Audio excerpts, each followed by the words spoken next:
I think we are live on Facebook now.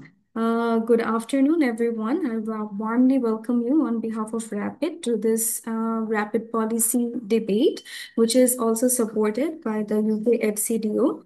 So today we have a very interesting topic at hand, where the motion is have neoliberal economic policies failed to generate enough decent jobs in Bangladesh? And we are very honored to have with us Dr. Deen Islam, who is Research Director at Rapid, as our moderator, Dr. Narayan Chandra Das, who is Professor and Senior Research Director at BIGD, as our distinguished panelist. And we also have Mr. Nazmul Obi Hussain, who is Labor Market Specialist, who is here as a panelist as well. So representing the supporting side, we have Maulana Bhashani Science and Technology University. And on the opposing side, we have the Khulna University. Without further delay, we would like to hand over to our moderator to conduct the session. And we hope that this will be a very engaging debate. Over to you, Dings. Thank thank you যারা সবাইকে শুভ অপরাহ্ন। আমাদের আজকের যে ডিবেটটা এটা আমরা যারা এখানে speaker যারা পক্ষে বিপক্ষে বলবেন, you can speak in English or in Bangla, whichever language you feel comfortable. আর আহ, আমাদের এখানে তিনজন করে পক্ষে বিপক্ষে বলবেন, এবং আমাদের আজকের এই ডিবেটের মূল উদ্দেশ্য হচ্ছে যে আমাদের তরুণ প্রজন্ম, বিশেষ করে যারা অর্থনীতির ছাত্রছাত্রী, তাদের ভাবনাটা কি। বাংলাদেশে যে একটা বড় রকম ঘটনা ঘটে গেছে 2024 সাল, তার পেছনে কিন্তু অন্যতম কারণ ছিল যে চাকরি বাজারের যে দৈন্যতা, এটা একটা বড় কারণ ছিল। এবং এই চাকরি বাজারের দৈন্যতার পেছনে বাংলাদেশের যে পলিসি, যেটা নাকি স্বাধীনতার পর থেকে বিভিন্ন রকম নিউ লিবারাল পলিসি, যেগুলোর মধ্যে হচ্ছে ট্রেড লিবারালাইজেশন, প্রাইভেটাইজেশন, ডিরেগুলেশন, তারপর হচ্ছে স্পেন্ডিং কাট, পাবলিক স্পেন্ডিং কাট, ফাইন্যান্সিয়াল ডিরেগুলেশন, এই পলিসিগুলো কি আদৌ আমাদের যে তরুণ সমাজ তাদের জন্য কি ডিসেন্ট জব তৈরি করতে পারছে না, কি পারে নাই, এই বিষয়ে আজকে আমরা শুনবো। পক্ষে আছেন Maulana Hossain, science and technology student, এবং বিপক্ষে বলবেন খুলনা ইউনিভার্সিটি তিনজন ছাত্রছাত্রী। এবং তাদের বক্তব্য শোনার পরে আমরা দুজন লেবার মার্কেট স্পেশালিস্ট, যাদের বাংলাদেশের লেবার মার্কেট নিয়ে বিস্তর গবেষণা পড়াশোনা রয়েছে, অলরেডি যারা নাম বলেছেন, ডাক্তার নারায়ণ চন্দ্র দাস এবং হচ্ছে যে নাজমুল হোসেন তৌফি, ওনাদের আমরা কমেন্টে শুনবো। এবং যারা প্রতিযোগী তাদের আর্গুমেন্টের ফর বা এগেনস্টে তাদের কমেন্ট আমরা শুনবো। তো আমি আর বেশি দেরি না করে আমি আহ শুরু করবো ডিবেট। শুরু করার আগে আমি একটু নিয়মটা বলে নিই। আহ প্রত্যেক বক্তা 7 মিনিট করে সময় পাবেন। 5 মিনিটের মধ্যে আমি একটু ওয়ার্নিং দিব, এবং 7 মিনিটে কিন্তু আমি মিউট করে দিব। সো কাইন্ডলি 7 মিনিটের মধ্যে আপনারা আপনাদের স্পিচটা শেষ করবেন। তো প্রথমে একজন পক্ষে বলবেন, তারপরে আরেকজন আমরা বিপক্ষে শুনবো, এভাবে আমরা 6 জন যে তরুণ ছাত্রছাত্রী আছে তাদের ভাবনাটা আমরা শুনবো। তারপরে আমরা যে লেবার মার্কেট স্পেশালিস্ট প্যানেলিস্ট হিসেবে আছেন, তাদের কথা আমরা শুনবো। প্রত্যেকের জন্য 10 মিনিট করে থাকবে। এরপরে যদি কারো কোনো কমেন্ট থাকে আমরা সেটাও শুনতে চাই, সেটা আমরা শেষে শুনি। তো আমি আর কথা না বাড়িয়ে আমি শুরু করি। আমাদের পক্ষে Maulana Bhashani science and technology university, এখানে প্রথমে বলবেন। আহ আপনারা কি ঠিক করেছেন আপনাদের মধ্যে কে বলবেন? স্মৃতি ইসলাম, মতিয়া পারভীন মনি এবং আমি নওশাদ সিফাত। আপনাদের মধ্যে কে বলবেন প্রথমে? আসসালামু আলাইকুম স্যার। জি, স্মৃতি ইসলাম, আপনার সময় 7 মিনিট, শুরু করেন।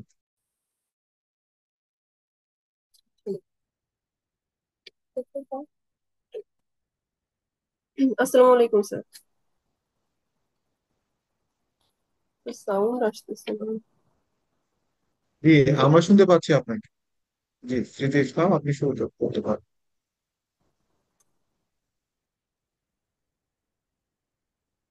আমাদের কি শোনা যাচ্ছে? জি স্যার। Okay, please start. ধন্যবাদ মাননীয় স্পিকার আমাকে ফ্লোর প্রদান করার জন্য। আমাদের আজকের motion, new liberal policies have failed to deliver enough decent jobs in Bangladesh, এবং আমরা গভর্নমেন্ট বেঞ্চ এর পক্ষে অবস্থান করছি। আমাদের প্রথমেই জানতে হবে নিউ লিবারাল ইকোনমিক পলিসিস আসলে কি। এটা এমন একটা ব্যবস্থা যেখানে সরকার চুপচাপ থাকবে আর বাজার যা খুশি তাই করবে। অর্থাৎ অর্থাৎ আমাদের সরকার সাবসিডাই কমিয়ে দিবে, সরকারি চাকরি কমাবে, প্রাইভেট সেক্টরকে খুলে দিবে, আর বসে বসে স্বপ্ন দেবে ফরেন ইনভেস্টর এলেই দেশ বাঁচবে। এখন আমরা বুঝবো ডিসেন্ট জব মানে কি। ডিসেন্ট জব হলো সেই পরিবেশ যেখানে আমরা পাবো নিয়মিত বেতন, ছুটি, ইন্স্যুরেন্স, ম্যাটারনিটি লিভ, এবং সর্বোপরি আমাদের চাকরির স্থায়িত্ব। অর্থাৎ চাকরিটা যে আমাদের টিকে থাকবে এই বিশ্বাস। ভাই, ভাই, ডিসেন্ট জবের অ্যাকচুয়াল মানে কি জানেন? জীবনে একটু শান্তি, মাস শেষে আমার বেতনটা হাতে আসবে, বাসা ভাড়া আমি বাসা ভাড়া দিব, বাচ্চার খরচ দিব, এগুলো থাকলেই তো মনে হয় আমি মানুষ। ডিসেন্ট জব মানে বউকে নিয়ে কক্সবাজার ঘুরতে গেলে যেখানে বউ জিজ্ঞেস করবে না মাস শেষে আগামাদের কিস্তির টাকাটা আমার হাতে দাও। বাংলাদেশ 1990 সালের পর থেকে আইএমএফ, ওয়ার্ল্ড ব্যাংকের প্রেসারে এসে নিউলিবারাল এজেন্ডা ফলো করে। অর্থাৎ বিমানগুলোকে প্রাইভেটাইজেশন করা, জুট মিল বন্ধ করে দেওয়া, গার্মেন্টস গুলোকে আবার ডিরেগুলেট করা, ইপিজেড গুলোকে ট্যাক্স ফ্রি করে দেওয়া। কিন্তু মাননীয় স্পিকার, আজ 2025 সাল, আর আমাদের যুব সমাজ বিদেশে পালানোর রাস্তা খুঁজছে। এটা কি আমরা উন্নয়ন বলতে পারি মাননীয় স্পিকার? আর আর আমরা শুনি এগুলো নাকি আমাদের উন্নয়নের মহাসড়ক। কিন্তু আমার প্রশ্ন হলো, এই নীতিতে আদৌ কি চাকরি হয়েছে? চাকরি যদি হয়েও থাকে সেটা আসলে কতটা ডিসেন্ট বা ডিগনিফাইড, সেটা কি আদৌ সাস্টেনেবল? আপনারা যদি বলেন জব তো আছে, হ্যাঁ আমরাও বলি জব আছে, আমরা বিশ্বাসও করি জব আছে, কিন্তু ডিসেন্টটা ওই প্রশ্ন হলো বিরোধী দলের কাছে। এখানে স্টেকহোল্ডার্স আসলে কারা? আমাদের শ্রমজীবী মানুষ, আমাদের তরুণ সমাজ যারা চাকরি খুঁজছে, নিজের ভ্যালু খুঁজছে, আর আমাদের ভবিষ্যৎ যারা এই সিস্টেমে ট্র্যাপড হয়ে বাঁচে না মাননীয় স্পিকার, শুধুমাত্র সার্ভাইভ করে। এবং আজকের এই বিতর্কটা আসলে কেন জরুরি? কারণ আমাদের দেশের জিডিপি বাড়লেও মানুষের লিভিং স্ট্যান্ডার্ড কিন্তু বাড়ছে না স্পিকার। আমাদের দেশে চাকরি আছে কিন্তু নেই ডিগনিটি। আমাদের দেশের শিক্ষিত তরুণেরা বেকার, তাদের স্কিল গুলোর সাথে তাদের জবের কোনো মিল নেই। আজকে আমরা টোটাল 4টা স্ট্যান্ড পয়েন্ট নিয়ে কথা বলবো মাননীয় স্পিকার। আমার প্রথম যুক্তি হলো জবলেস গ্রোথ নিয়ে। সম্মান সম্মানিত বিচারক মণ্ডলী, বাংলাদেশের অর্থনীতিতে বর্তমানে একটা ভয়ঙ্কর সুতো লুকানো আছে, যেটাকে আমরা বলি জবলেস গ্রোথ। মানে দেশ অর্থনৈতিক ভাবে বাড়ছে কিন্তু মানুষের চাকরি বাড়ছে না, বরং কমছে। ওয়ার্ল্ড ব্যাংক রিপোর্ট 2023 অনুযায়ী 2016 থেকে 2022 শুধুমাত্র এই সময়টুকুর মধ্যে ম্যানুফ্যাকচারিং সেক্টর গ্রো করেছে 9.1%। কিন্তু সেখানে আমাদের বাংলাদেশের চাকরির কি অবস্থা মাননীয় স্পিকার? ওয়ার্ল্ড ব্যাংক রিপোর্ট অনুযায়ী বাংলাদেশের চাকরি সেখানে কমেছে 9.6%। এটা তো প্যারাডক্স হয়ে গেল। অর্থনীতি উন্নত হচ্ছে কিন্তু মানুষ উন্নত হচ্ছে না, এটাই কি আমরা উন্নয়ন বলতে পারি না সরকার? বাংলাদেশের গার্মেন্টস সেক্টরে অটোমেশন এসেছে, কিন্তু তার মানে হলো এক মেশিন নাকি এখন 10 জনের জায়গা করে নিচ্ছে। তা আমরা বলতেই পারি বাংলাদেশের অর্থনীতি বেড়েছে, হ্যাঁ অবশ্যই বেড়েছে, কিন্তু তার শুধুমাত্র কাগজে হবে। এটা তো গ্রোথ না মাননীয় স্পিকার, এটা গোস, যেটাকে ঝরা দিয়ে কিন্তু ছোঁয়া যায় না। জিডিপি কিংবা অর্থনৈতিক প্রবৃদ্ধি হলো সেই উন্নয়নে মানুষের চাকরি হচ্ছে না। এর কারণ কি? কারণ আপনাদের নিউ লিবারাল পলিসি বলছে বাজার নাকি নিজে নিজে সবকিছু ঠিক করে নেবে। নিউ লিবারাল পলিসি চাকরি না বাড়িয়ে শুধুমাত্র আমাদের ইফিসিয়েন্সি চায়। বড় বড় কারখানায় প্রযুক্তি এসেছে, মানুষ বাদ গেছে। মালিক পক্ষ ইফিসিয়েন্সি চায়, কিন্তু আমাদের যে শ্রমিকরা তারা কি চায়? তারা চায় সিকিউরিটি, ন্যায্য মজুরি, সম্মান। কিন্তু মালিক পক্ষ সবসময় জিতে চায়। কেন জিতে চায়? কারণ নিউ লিবারাল পলিসি সিস্টেমে সরকার একদম চুপ, এখানে সরকার কোনো ইন্টারভেনশন নাই। এটাকে জবলেস গ্রোথ আমরা বলতে পারি না, এটাকে আমরা বলতে পারি এক কথায় হোপলেস গ্রোথ। জিডিপি স্কোরবোর্ডে কিন্তু বাংলাদেশের নাম ঠিকই উঠেছে, কিন্তু আমার ভাই এখনো নেসকাফে স্টলে বসে, মানে স্টলে বসে বসে ভাবছে সে ভবিষ্যতে কোন চাকরিটা নেবে। আমার দ্বিতীয় যুক্তি হচ্ছে বেসরকারীকরণ কিংবা শ্রমদাসত্ব নিয়ে। আমরা চাকরি বলতে কি বুঝি? আমরা চাকরি বলতে বুঝি একটা নিয়মিত বেতন, ছুটি, সিকিউরিটি, সম্মান। কিন্তু ইন রিয়েলিটি বাংলাদেশের 85% ওয়ার্ল্ড ব্যাংক বলছে 84.9% চাকরি ইনফর্মাল সেক্টরে। অর্থাৎ চাকরি হলো কিন্তু তুমি কোনো কিছু আশা করো না। এর মানে কি? এর মানে হলো না না আছে কোনো লিখিত চুক্তি। অসুস্থ হলেও আপনি আপনি কোনো ভ্যাকেশন পাচ্ছেন না। কর্মস্থলে ন্যায্য আচরণ চাইলে ভাই তোমার আর চাকরিতে ঢোকা লাগবে না, সেইখানেই নাকি তোমার এক্সিস্ট। করোনার সময় আমরা কি দেখেছি? হাজার হাজার ডেলিভারি গার্মেন্টস শ্রমিককে ছাঁটাই করা হলো। সেখানে কি কোনো সিকিউরিটি ছিল মানে স্পিকার? কোনো সিকিউরিটি ছিল না, না কোনো গভর্নমেন্ট সাপোর্ট। গার্মেন্টস সেক্টর তো স্ট্রাইক হতেই থাকে। কেন হতে থাকে? হ্যারাসমেন্ট নিয়ে, বেতন নিয়ে। আপনারাই দেখেন প্রতি রমজানে তেজগাঁও, মিরপুর, নারায়ণগঞ্জে বিক্ষোভ হয়। কেন হয়? কারণ মাসের শেষে যে যে একটা টাকা হাতে আসার কথা, যে টাকা দিয়ে সে সে পুরো মাস চলবে, ঈদের মধ্যে বাচ্চাদের কিছু জামা কাপড় কিনে দেবে, সেই বেতনটাও তারা পায় না। বাংলাদেশের ইনফরমাল চাকরি বলতে আমরা কি বুঝি? বস আর হচ্ছে মোবাইলে চার্জ থাকতেই হবে, বাকি সবই যেন এখন লাক্সারি। মাননীয় স্পিকার, 2023 সালে মিরপুরে কয়েকশো শ্রমিক রাস্তায় নেমেছিল। কেন নেমেছিল? বিক্ষোভে। কেন? তাদের নাকি বেতন পরিশোধ হয়নি, তাদের বেতনগুলো বকেয়া। ফুড পান্ডে ডেলিভারি রাইডাররা রাত 12টা পর্যন্ত কাজ করে আমরা দেখেছি, কিন্তু মাস শেষে তারা বেতন কত পায়? 12 থেকে 15 হাজার। তাদের কি কোনো সিকিউরিটি আছে? না মাননীয় স্পিকার। এগুলো কিন্তু ডিসেন্ট টপিকের মেইন পার্ট, ডিসেন্ট জব। বাংলাদেশের এখন চাকরি মানে শরীরে যদি আমার 103 থেকে 105 ডিগ্রি জ্বর থাকে, এরপরে যদি আমাকে বস কল দেয়, মানে আমার সেখানে নো বলা যাবে না, আমাকে কি বলতে হবে? স্যার, এগুলো চাকরি নয় মাননীয় স্পিকার, এগুলো ইসলাম, শ্রম। 2 more minutes। এরপর আমি যেটা বলবো, শিক্ষিত বেকারত্ব এবং স্কিলের মিসম্যাচ নিয়ে। বিশ্বব্যাংক রিপোর্ট 2024 অনুযায়ী 27.8% শিক্ষিত তরুণেরা এখনো বেকার। বাংলাদেশে প্রতি বছর 22 লাখ তরুণ আসছে কর্মবাজারে, কিন্তু তাদের মধ্যে থেকে স্কিল ট্রেনিং পায় মাত্র 5 লাখ। ঢাকা বিশ্ববিদ্যালয় বুয়েট থেকে পাশ করা অনেকে এখন জার্মানি অথবা কানাডার রাস্তা খুঁজে, তারা বাংলাদেশে থাকবেই না। কেন থাকবে না? কারণ নিউ লিবারাল সিস্টেম স্কিল বানায়নি মাননীয় স্পিকার। কারণ বাজার আর শিক্ষার মাঝে ব্রিজ দরকার, সেই ব্রিজটা নেই। তারা চাকরি দিচ্ছে, ঠিকই দিচ্ছে, তারা হচ্ছে ডিগ্রিও চাচ্ছে, কিন্তু সাথে আবার কি লাগবে? 3 বছরের এক্সপিরিয়েন্স। যারা সদ্য গ্রাজুয়েট করে স্টুডেন্ট, তাদেরই এক্সপিরিয়েন্স কই থেকে আসবে মাননীয় স্পিকার? আমাদের গ্রাজুয়েটরা বিসিএস দেয়, আইএলটিএস দেয়, ফ্রিল্যান্সার হয়, উবার রাইডার হবে, শুধুমাত্র জীবনটা স্পিকার। আমার চতুর্থ যুক্তি, অর্থাৎ সব থেকে ইম্পর্টেন্ট যুক্তি আছে, সেটা হলো এই পলিসির কারণ, মানে এই পলিসিগুলোর কারণে আমাদের হিউম্যান কস্ট। আমরা হিউম্যান কস্ট বলতে আমরা এখানে কি বলছি? উন্নয়নের নামে যে মূল্যটা মানুষের জীবন, নিরাপত্তা, সম্মান দিয়ে দিতে হবে, সেটাকে আমরা বলি হিউম্যান কস্ট। সম্ভবত 2023 সালে রানা প্লাজা ধ্বংস হলো, তখন কি হলো? প্রায় 1300 মানুষ মারা গিয়েছিল সেখানে। এটার দায় কে নিয়েছে? আপনাদের নিউলিবারাল পলিসি নিয়েছে সরকার। সেখানে কি করেছে? সরকার ছিল একদম চুপ। তারপর আমরা কোভিড এর কথা কিভাবে ভুলে যাবো? 10 লাখের বেশি মানুষ হঠাৎ করেই তখন হচ্ছে বেকার হয়ে গেল।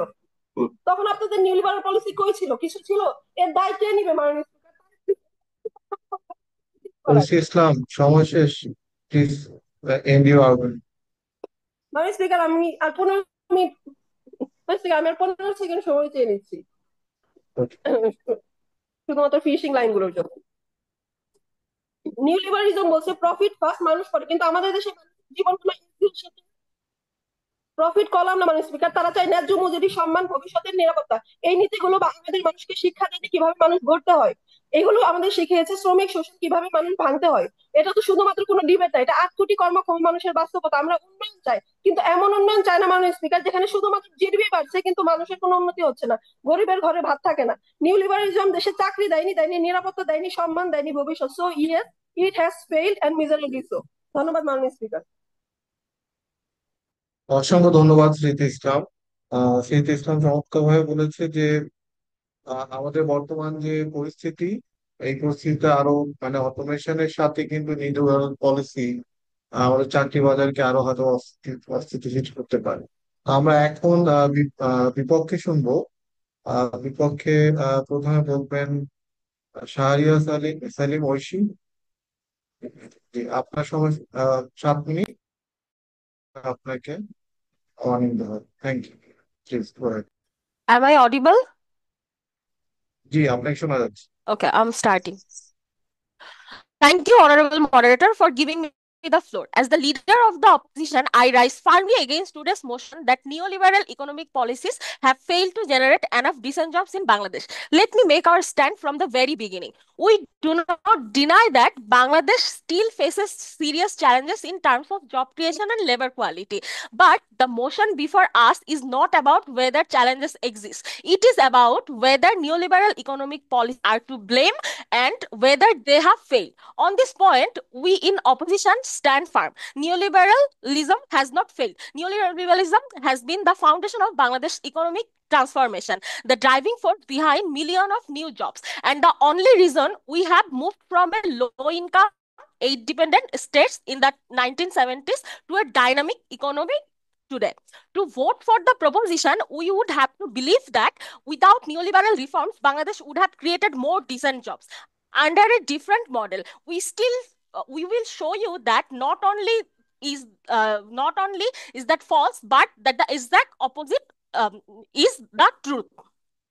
Before going into arguments, let us properly define the key terms of this debate. Neoliberalism is an economic policy model that promotes free markets, private sector-led growth, minimal state intervention, and openness to global trade and investment.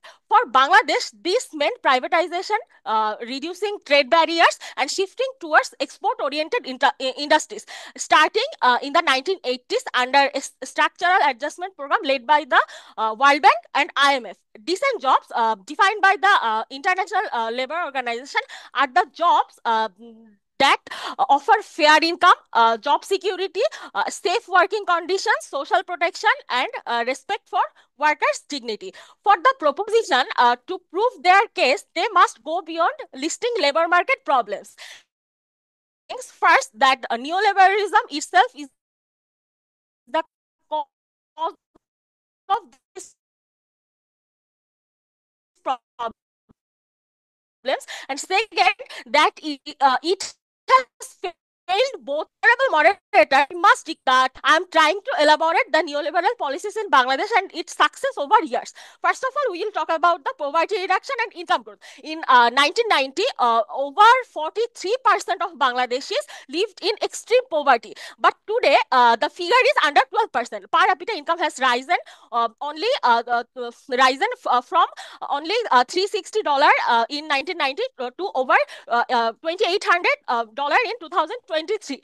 This transformation was powered by export-oriented industries, private investment, and remittances, outcome of neoliberal openness. So after that, a massive job creation. Between 2003 to 2016, Bangladesh created over 2 million jobs per year, one of the fastest job creation rates in South Asia.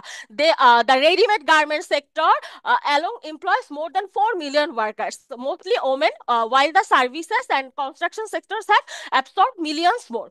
And after that, women empowerment. Because of neoliberal reforms, female labor force participation has increased. Millions of rural women who once had no formal empowerment now have stable incomes, gaining financial independence and contributing to household welfare. And after that, improved job quality over time. Wages in the garment sector have increased fivefold since the 1990s. Post Rana Plaza reforms driven by global market pressure resulted in safety inspections for over 2,300 factories. After that, skill development, export earnings and FDI have funded initiatives like the Skill for Employment investment programs and new vocational training and etc. These are not abstract numbers. They represent millions of real people lifted out of poverty and integrated into the reforms the expanded markets, attracted capital and created competitive industries. And after that, our argument is neoliberalism created jobs. The real issue is skills, not the policy. Economic neoliberalism completely changed Bangladesh labor market. Consider the data in 1980, Bangladesh GDP was under $25 billion. Today, it exceeds $500 billion. That growth was driven overwhelmingly by the export-oriented industries created under neoliberal reforms. The ready-made garments sector alone employs more than 4 million workers. 80% of them are women. It generates 84% of Bangladesh export earnings.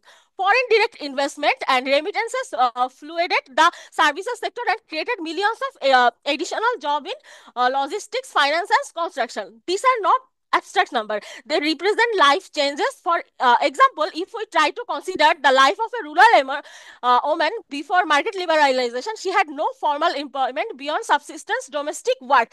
In the 1980s, when One minute. Bangladesh embraced export-led growth and garment factories spread under neoliberal policy, she found her first job. That job fed her family and put their children in school.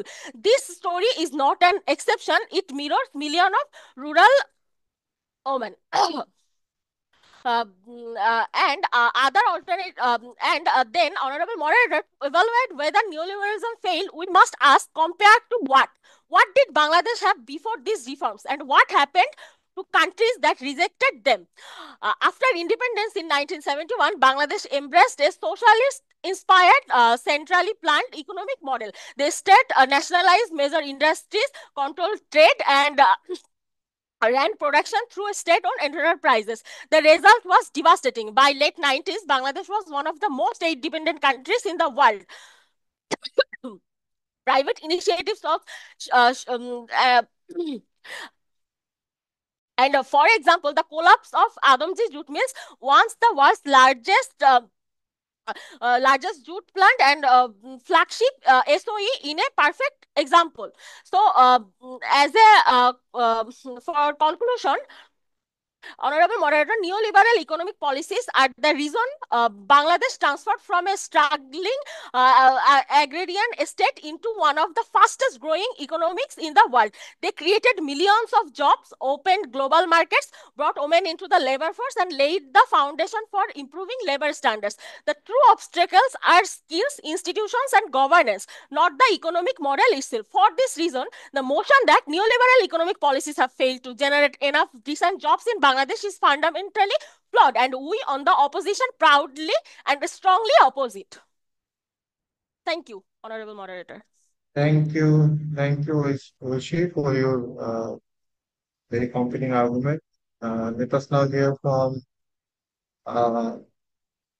from supporting team. The next speaker is Motia Parvin Monim.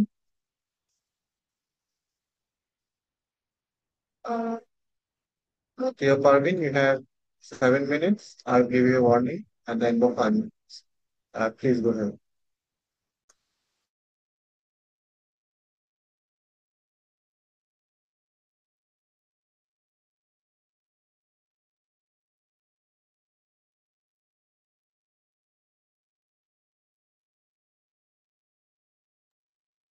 We can't hear you. আমরা শুনতে পাচ্ছি না।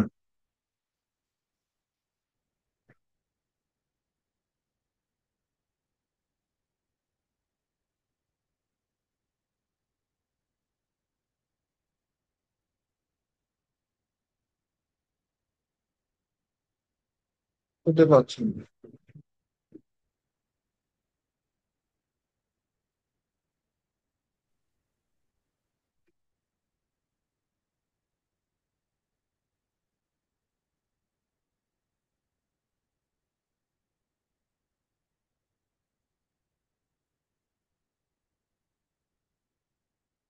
Okay, if you need more time, we can actually request another member from your team to start.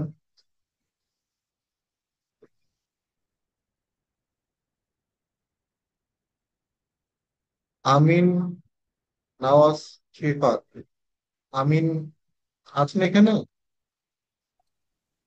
Sorry sir. Oh okay, please go ahead.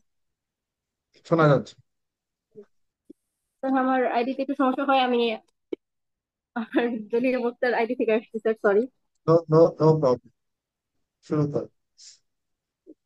ধন্যবাদ মাননীয় speaker আমাকে floor প্রদান করার জন্য। মাননীয় স্পিকার, আমি একটা প্রবাদ দিয়ে শুরু করতে চাই। কেহ মরে বিল শেষে, কেহ খায় কই। নিউ লিবারাল পলিসির বাস্তব চিত্র যেন আমাদের এই প্রবাদ, যেখানে সাধারণ মানুষ খেতে মরছে কিন্তু লাভ নিচ্ছে এক শ্রেণীর ধনী গোষ্ঠী। ডিসেন্ট জব তৈরি না হয় এই বৈষম্য বেড়েই চলেছে। মাননীয় স্পিকার, আমি আমার স্ট্যান্ড পয়েন্ট গুলো আরেকবার মনে করিয়ে দিচ্ছি। আমাদের স্ট্যান্ড পয়েন্ট গুলো ছিল যে জবলেস গ্রোথ অর্থাৎ অর্থনীতির মুখোশ উন্মোচন। আমরা সবাই জানি গত 15 বছরে বাংলাদেশের জিডিপি বেড়েছে, হ্যাঁ তা প্রশংসনীয় বেড়েছে।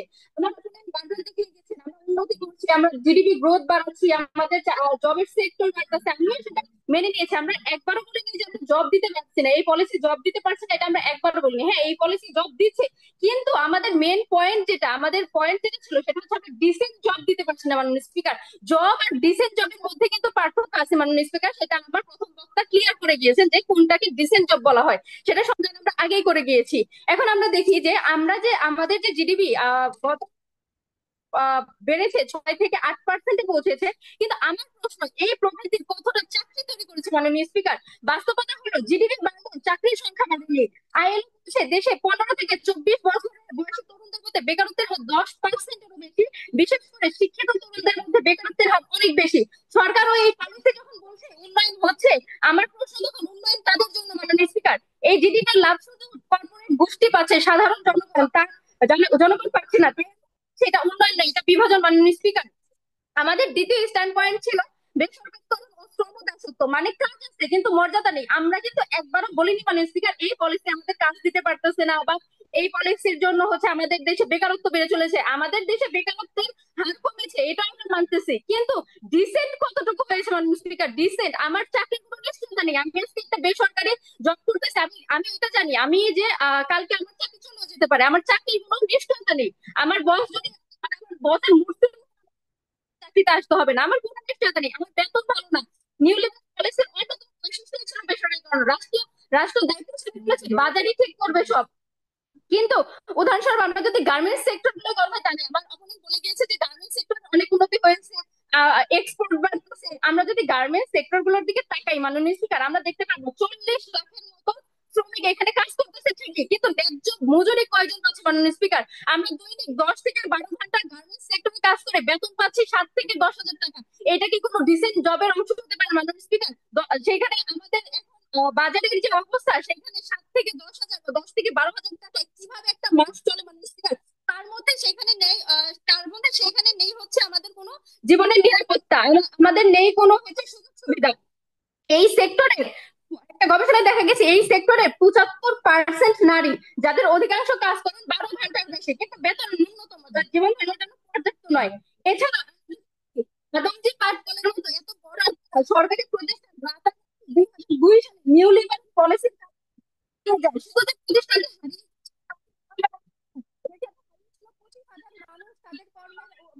তাদের তাদের চাকরির উৎস, তাদের আয়ের উৎস, কিন্তু এই পলিসি কি পরবর্তীতে তাদের চাকরি দিয়েছিল না খোঁজ নিয়েছিল? তাহলে এই পলিসি, এই উন্নয়ন দিয়ে আমাদের কি হবে মানে স্পিকার? মানে স্পিকার, আমাদের তৃতীয় স্ট্যান্ড পয়েন্ট ছিল শিক্ষিত বেকারত্ব, skill mismatch. New liberal policy বলছে বাজারের চাহিদা অনুযায়ী চাকরি খোঁজো এবং স্কিল তৈরি করো, কিন্তু প্রশ্ন হলো কে স্কিল শেখাবে মাননীয় স্পিকার? রাষ্ট্র যদি হাত গুটিয়ে বসে থাকে, কোনো পদক্ষেপ এই বিষয়ে না নেয়, তার কন্ট্রোল যদি সে আমাদের রাষ্ট্রের প্রতি উঠিয়ে নেয়, প্রাইভেট সেক্টর গুলোকে দিয়ে দেয়, তাহলে আমরা স্কিল খাবো কিভাবে মাননীয় স্পিকার? এই বিষয়ে রাষ্ট্র কি তার দায় এড়াতে পারবে মাননীয় স্পিকার? বিশ্ববিদ্যালয় থেকে প্রতি বছর লাখ লাখ শিক্ষার্থী গ্রাজুয়েট হচ্ছে, কিন্তু তারা যা বিশ্ববিদ্যালয় থেকে শিখে আসছে চাকরির বাজারে তার কোনো কাজেই লাগছে না মাননীয় স্পিকার। এটাকে বলে স্কিল মিসম্যাচ। অনেক শিক্ষিত তরুণ চাকরি না পেয়ে ride share, food delivery, even food খাতে খাবারের বিকল্প পর্যন্ত দিচ্ছে মাননীয় স্পিকার, যার কোনোটি ফর্মাল এমপ্লয়মেন্ট নয়। তরুণ ডিগ্রির হতাশার মধ্যে ডুবে যাচ্ছে, যার দায় এই নিউ লিবারাল পলিসি কখনো অস্বীকার করতে পারবে না মাননীয় স্পিকার। আমাদের চতুর্থ স্ট্যান্ড পয়েন্ট ছিল হিউম্যান কস্ট বা হারানো জীবন, স্বপ্ন বা সম্ভাবনা। এই পলিসির ব্যর্থতা শুধুমাত্র স্পিকার, এটি একটি মানবিক বিপর্যয়। উদাহরণ গার্মেন্টস শ্রমিক রুবিনা, যে কিনা 16 ঘন্টা কাজের পর হার্ট অ্যাটাক করে মারা যায় মাননীয় স্পিকার। ডেলিভারি ফারুক, যে কিনা বৃষ্টির মধ্যে দুর্ঘটনা হয়, কিন্তু আমাদের এই জীবনের নিশ্চয় আমাদের নেই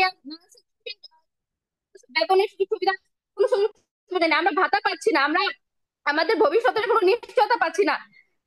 এছাড়া মাননীয় স্পিকার, ফারুক এই এমন রুবিনা ফারুকের মতো হাজার হাজার গল্প আছে যা আমাদের চিন্তা নাড়ানো। এছাড়া রানা প্লাজা বা Sitakunda BM container reported tragedy তো আছে মাননীয় স্পিকার, যা কিনে নিচ্ছে হাজার হাজার নিরীহ মানুষের প্রাণ কর্মহীন করেছে হাজার কর্মীদের দিকে। মাননীয় স্পিকার, এইসব মানুষের গল্প কোথাও লেখা থাকে না, কিন্তু এটাই new liberal policy human cost, অর্থাৎ চাকরি আছে কিন্তু জীবন নেই মাননীয় স্পিকার। আমাদের বিরোধী দলীয় জি স্যার 2 more minutes.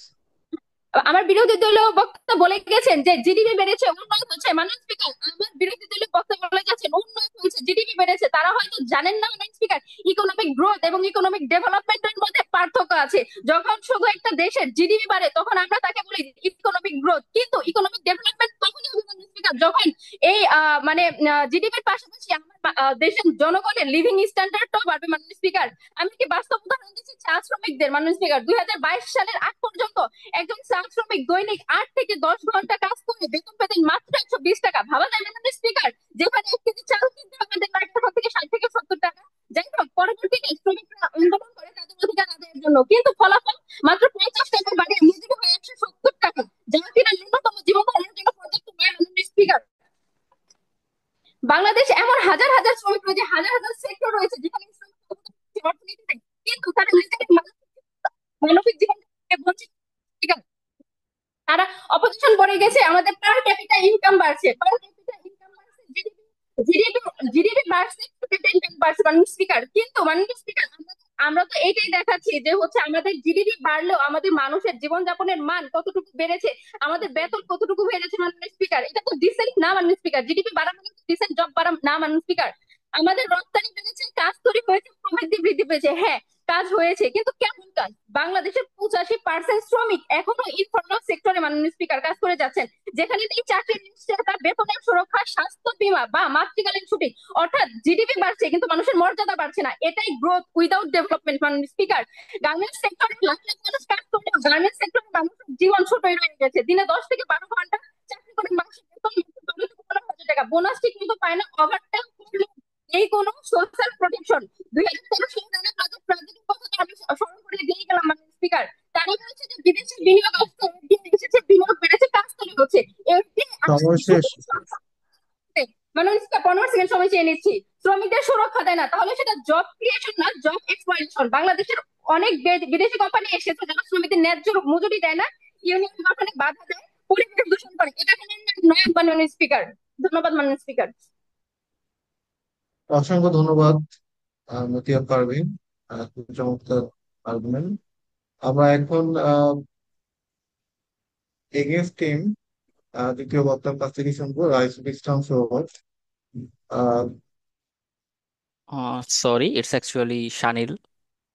ওকে, আচ্ছা, MD Shanil Sardar. Ji, thank you so much. জি, Am আপনার I 7 minute okay? Am I audible? শোনা যাচ্ছে। জি, Okay, thank you so much. Now, starting my speech in 3, 2, 1. Thank you, Honorable Moderator, for giving me the floor. Honorable Moderator, I might lose the debate, I might lose the arguments against the proposition team, but I will definitely show you about their fancy demand versus the reality check of Bangladesh after the very beginning of the independent till 2025. এখন আমি বাংলায় switch করতেছি, sorry. এখন মাননীয় speaker, আমরা আসলে কেন তাদের এই যে তাদের এই যে প্রপোজিশনটা, যে নিউ লিবারাল পলিসিটা আসলে আমাদের জন্য এনাফ ডিসেন্ট জব ক্রিয়েট করতে পারে নাই, এইটা নিয়ে আমরাও জানি যে আসলে এনাফ ডিসেন্ট জব ক্রিয়েট করতে পারে নাই, বাট প্রবলেমটা কোথায়? বা নিউ লিবারালিজমটা আসলে আমাদের যে বাংলাদেশ 2025-এ দাঁড়ায় আছি আমরা, সেই জায়গায় নিউ লিবারালিজমের অবদানটা কতটুকু, এই জিনিসটা আসলে তাদেরকে দেখানোটা অনেক বেশি গুরুত্বপূর্ণ। আমরা যদি ভেরি বিগিনিং থেকে আসি, তাহলে অবভিয়াসলি মানুষ স্পিকার আমরা এটা দেখবো যে 1971-এ যখন আমরা দেশ স্বাধীন হয়, দেশ স্বাধীন হওয়ার পরে আমরা প্রথম 1980-সে আইএমএফ থেকে এবং ওয়ার্ল্ড ব্যাংক থেকে লোন নেওয়ার মাধ্যমে নিও লিবারাল পলিসিতে সুইচ করি। এবং যখন আমরা ওই সুইচটা করি, তখন থেকেই আমাদের আসলে নিও লিবারাল যে স্টেপটা, ফার্স্ট স্টেপ, এটা শুরু হয়। এখন কথা হলো বাংলাদেশ এই পর্যন্ত আসলে কি কি নিও লিবারাল পলিসিগুলো নিয়েছে।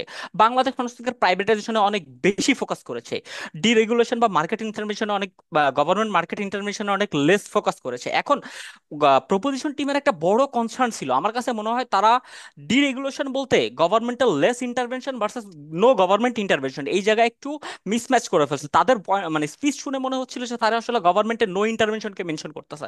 এখন কথা হলো, নিউ লিবারাল পলিসি কখনো গভর্নমেন্টাল নো ইন্টারভেনশনকে প্রমোট করে না, করে গভর্নমেন্টাল লেস ইন্টারভেনশনকে, যাতে করে মার্কেট নিজের মতো চলতে পারে এবং ইকোনমিক পলিসিগুলো মার্কেট নিজে অ্যাডাপ্ট করতে পারে।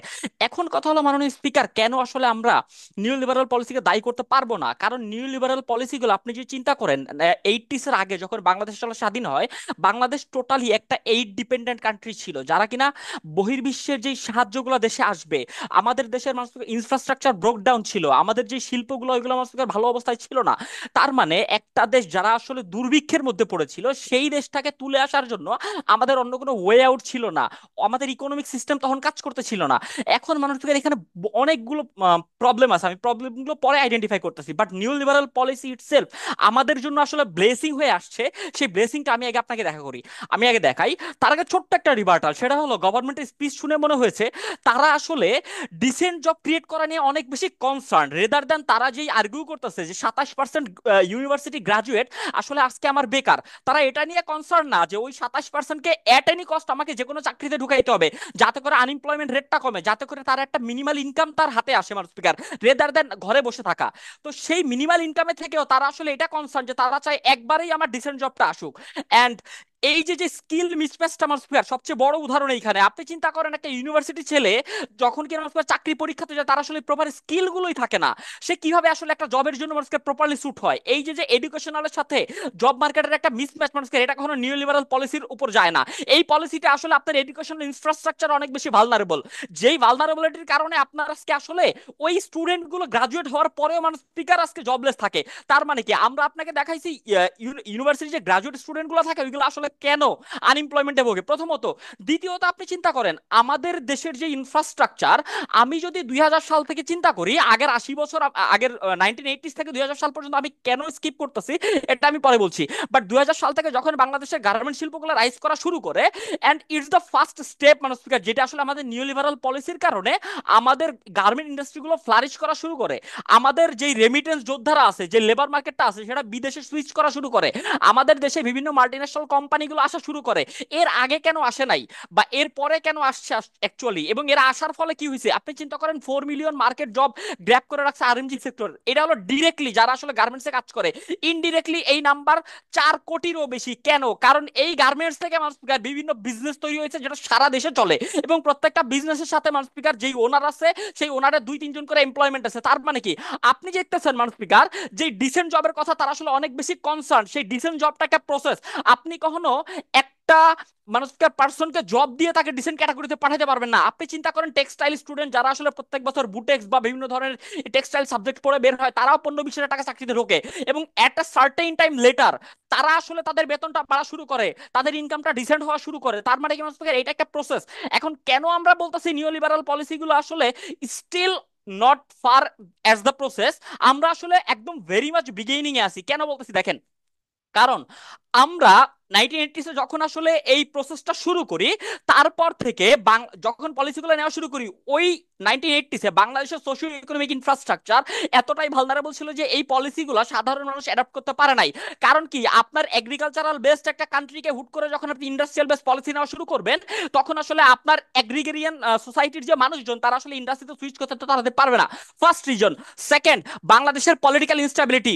71-এ দেশ স্বাধীন হয়েছে, 75-এ মুজিব হত্যা হয়েছে, 81-তে জিয়া হত্যা হয়েছে, 82-তে এরশাদ ক্ষমতায় আসছে, 89-তে এরশাদকে নামানো হয়েছে, এরপর আওয়ামী লীগ ক্ষমতায় আসছে, বিএনপি ক্ষমতায় আসছে, এন্ড একটার পর একটা মুভমেন্ট হয়েছে। আপনি চিন্তা করেন একটা দেশের ইকোনমিক গ্রোথ এন্ড ডেভেলপমেন্ট, দুইটার জন্য যে জিনিসটা সবচেয়ে বেশি দরকার, পলিটিক্যাল স্ট্যাবিলিটি, যেটা বাংলাদেশে মোটেও ছিল না। তার মানে কি, মিনিট। আমি আপনাকে দেখাইছি যে আসলে পলিটিক্যাল ইনস্ট্যাবিলিটির কারণে বাংলাদেশ আসলে এই যে পলিসিগুলো ভালো করে অ্যাডাপ্ট করতে পারে নাই। থার্ড, মানুষকে চিন্তা করেন বাংলাদেশ ডেমোগ্রাফিক ট্রানজিশনে আছে, তার মানে সবচেয়ে বেশি ওয়ার্কিং ক্লাস পিপল বাংলাদেশে এক্সিস্ট করে, এবং সেই ওয়ার্কিং ক্লাস পিপলের জন্য আপনার আসলে এনাফ জব মার্কেটই নাই। ডিসেন্ট জব তো অনেক দূরে থাক, আপনি সেই ওয়ার্কিং ক্লাস পিপলকে আপনি জবই দিতে পারতেছেন না, ডিসেন্ট জব কই থেকে দিবেন? এখন ডিসেন্ট আমরা আসি, যদি এখন আমার ডিসেন্ট জব দিতেও হয়, তাও আমি বলি আজকে চিন্তা করেন আপনি প্রাইভেটাইজেশন করার ফলে আপনার কি হয়েছে, যেই মানুষগুলো আসলে প্রাইভেট, তারা দেখাইতেছে এরা আসলে ইনইকুয়ালিটি ইনক্রিজ করে। তো আপনার যখন একটা প্রাইভেট সেক্টর মানুষ বেশি প্রফিট করবে, সে তখন তার এমপ্লয়ের জন্য এমপ্লয়কে বেশি বেতন দিতে পারবে, আরো 5টা নতুন এমপ্লয়মেন্ট ক্রিয়েট করতে পারবে, নতুন ইনভেস্টমেন্ট আসবে প্রফিট করার কারণে, সেইখানে নতুন এমপ্লয়মেন্ট জেনারেশন হবে। তার মানে কি, ইটস অ্যাকচুয়ালি প্রসেস মানুষ স্পিকার, এবং যেই প্রসেসের আমরা একদম শুরুতে আছি। আপনি এমন কোন জায়গায় দাঁড়ায় নাই যে জায়গা দ্বারা আপনি আসলে ওই নিও লিবারাল পলিসিগুলোর রেজাল্ট ক্রিটিসাইজ করতে পারবেন বা ইম্প্যাক্ট দেখতে পারবেন। এই ইম্প্যাক্ট দেখতে হলে আপনাকে আরো 30 বছর ওয়েট করতে হবে। আপনি লেবার মার্কেট নিয়ে কনসার্ন মানুষ অনেক বেশি। যখন বাংলাদেশ আরো 30 বছর পরে ডেমোগ্রাফিক ট্রানজিশন পিরিয়ডটা পার করে ফেলবে, তখন বাংলাদেশে কর্মক্ষম মানুষের যে সংখ্যা বাড়তে থাকবে, কর্মজীবী মানুষের সংখ্যা কমতে থাকবে, তখন তখন বাংলাদেশের লেবার মার্কেট শর্টেজ আসবে, এবং বাংলাদেশ তখন লেবারের ভ্যালু বাড়া শুরু করবে। এখন আপনি যতদিন না বাংলাদেশে আসলে লেবার মানুষজনকে কর্মক্ষম করতে পারছেন, এনাফ এমপ্লয়মেন্ট জেনারেট করতে পারছেন গভর্নমেন্ট হয়ে, ততদিন আসলে এই সুযোগটা হবে না। এখন কথা হইলো, আমরা তাহলে এটা নিয়ে কেন কনসার্ন যে নিউ লিবারাল পলিসি থেকে অন্য কোনো ভালো বেটার অপশন আপনার কাছে নেই? আপনি গভর্নমেন্ট, আপনি আপনার দেশে যে ডিরেগুলেশন গুলো আছে বা আপনার দেশের যেই করাপশন গুলো আছে, আপনার দেশে যতটুকু পলিসি আছে, আপনি সংসদ সদস্যটাই বিজনেসম্যান দিয়ে ভরা রাখছেন। তার মানে কি, তারা আসলে পলিসিগুলো নিচ্ছে তাদের স্বার্থের জন্য। আপনি গভর্নমেন্ট হয়ে এটা আসলে দূর করতে পারতেছেন না। আপনি গার্মেন্ট শিল্পগুলোরে আসলে কর্পোরেট ভাবে পারমিট দিয়ে দিচ্ছেন। তার মানে কি, এটা কার ফলস? গভর্নমেন্টের ফলস। এইখানে নিও লিবারাল পলিসির যে এক্সাক্ট ইমপ্লিকেশনটা, ওই ইমপ্লিকেশনটা প্রথমত হচ্ছে না। দ্বিতীয়ত, বাংলাদেশের লেবার মার্কেট এতটাই বড়, 15 সেকেন্ড চেয়ে নিচ্ছি। লেবার মার্কেট এতটাই বড় যে সেই লেবার মার্কেটের সাধারণ যেই এমপ্লয়মেন্ট জেনারেশন ওইটাই সম্ভব হচ্ছে না, সেইখানে আপনার ডিসেন্ট জব মানুষ স্পিকার আরো আমাদের সময় লাগবে, এবং আমরা এটাই বিশ্বাস করি, এই বেশির সাথে আমরা বিশ্বাস করি যে আমরা ডিবেটটা জিতবো। Thank you honourable moderator. Thank you Sanim. আমরা এখন পক্ষে সর্বশেষ বক্তা আহ আমিন নওয়াজ শিফাত। আমরা শিফাতের কথা শুনবো next 7 minutes. Sorry, sir, for the inconvenience, but I think it was a 2 versus 2 debate. ও আচ্ছা আচ্ছা, Thank you. সরি, একটু হয়তো বা কমিউনিকেশন হয়ে গেছে। আর এখানে তিনজনের নাম ছিল, but thank you so much. আজকে ডিবেটটা স্পেশালি একটু ডিফিকাল্ট ছিল, কারণ এখানে একটা লিমিটেড টাইমের মধ্যে একটা কঠিন টপিকের উপর বলতে বলা হয়েছে। তো আমি শিওর এখানে যদি খুব এক্সপার্ট লোককেও বলতে বলা হতো, এত সুন্দর করে চমৎকার করে গুছায় হয়তো বা আহ, বলতে সমর্থ হতো কিনা আমার সন্দেহ আছে। এই কারণে আমি অভিনন্দন জানাই। এবং আমি বলতে চাই যে আজকে ডিবেটে আসলে কেউ উইনার নাই, অল আর উইনার্স। ঠিক, এবং এখানে কোনো লুজার উইনারও হবে না।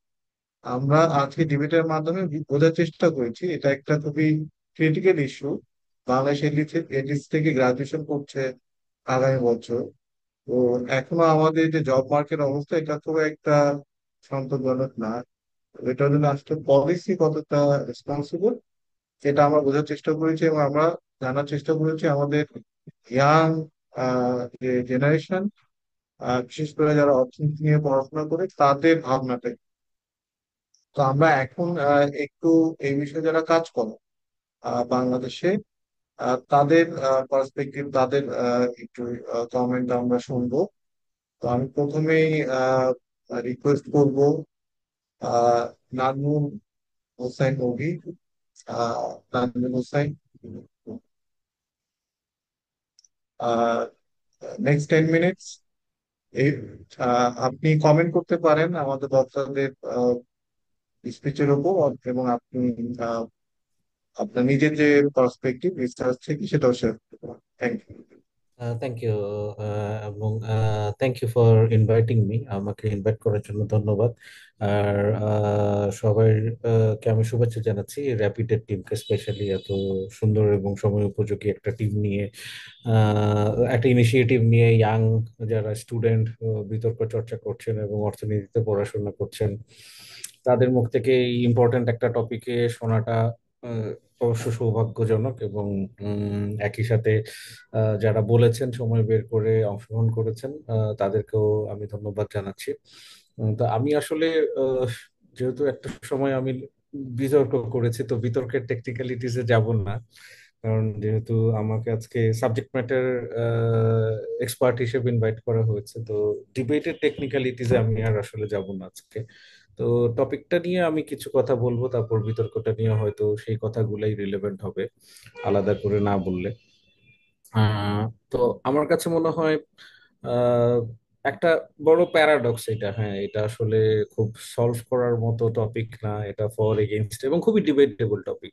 কেন এই টপিকটা আমার পছন্দ, কারণ এটা আসলে একটা ডিবেটেবল আর্গুমেন্ট যে নিউ লিবারাল ইকোনমিক যে স্কুল সেইখানে যেমন মার্কেটের উপর সব থেকে বেশি রিলাই করা হয়, তো আসলে ডেভেলপিং ইকোনমিতে বা লিস্ট ডেভেলপড কান্ট্রি গুলোতে সেই থটস বা স্কুল অফ থট গুলা কাজ করে নাকি। হ্যাঁ, তো আমার কিছুটা অভিজ্ঞতা from my academic background in labour economics and also ILO তে 5 বছরের মতো কাজ করার অভিজ্ঞতা থেকে, কারণ রিসেন্ট ওয়ার্ক এজেন্ডাটা গ্লোবালি আইএলও এটা রিপ্রেজেন্ট করে এবং আপহোল্ড করে।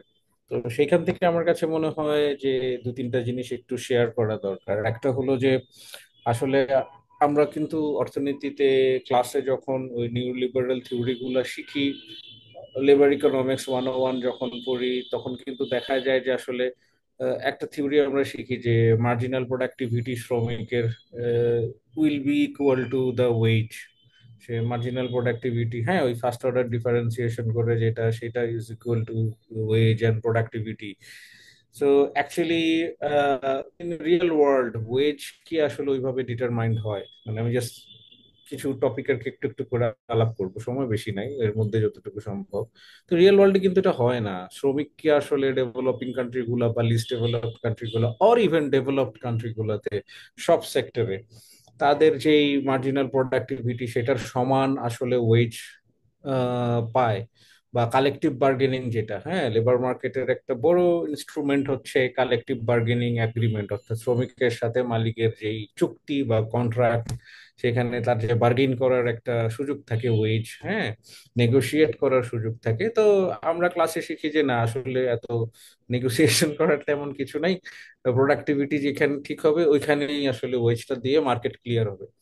তো অ্যাকচুয়ালি রিয়েল ওয়ার্ল্ড এটা হয় না, এবং বাংলাদেশের মতো দেশে এটা আরো হয় না। আপনারা রেডিমেড গার্মেন্টস নিয়ে অনেকেই কথা বলেছেন, তো আপনারাও জানেন যে রেডিমেড গার্মেন্টস এর, আমার কারেন্ট কর্নেল বিশ্ববিদ্যালয়ের একটা রিসার্চ প্রজেক্টের কাজের অভিজ্ঞতা থেকে বলছি যে বর্তমান ন্যূনতম মজুরি যে 12,500, সেখান থেকে আরো বাড়িয়ে এটাকে 23,000-এর একটা প্রস্তাব ছিল গত বছর, সেটা কিন্তু পরে অ্যাকসেপ্টেড হয় নাই।